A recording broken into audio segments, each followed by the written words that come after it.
The truth is, Premier, that your political opponent in Alberta, Jason Kenney, says you haven't done nearly enough to fight for this pipeline. He's offered suggestions, tougher stances like sanctions against BC, refusing, for example, to implement the federal government's carbon tax.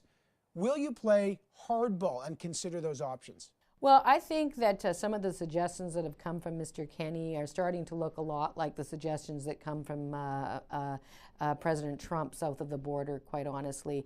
He's approaching and recommending a very isolationist view of how Alberta should engage with the rest of the country.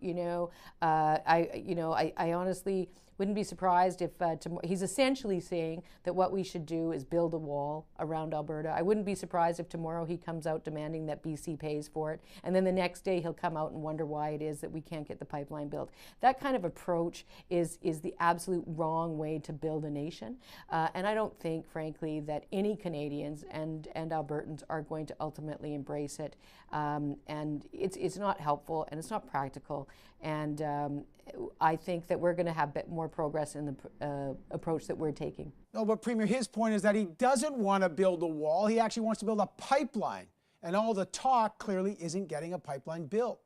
But he's not going to. His point, with the greatest of respect, Evan, he's just not going to build a pipeline by crossing his arms, sticking out his lower lip, pouting, and then somehow suggesting that the answer to it is to ask Kinder Morgan to actually stop shipping what they're already shipping in order to get this done. I mean, none of this makes sense. It is rhetorical. It's not logical. It doesn't make sense. And that's exactly the same kind of strategy that we see south of the border. And that's not helpful to thoughtful conversations, the kind that we need to be able to always have in Canada to continue to be the nation who we are and have the potential to be.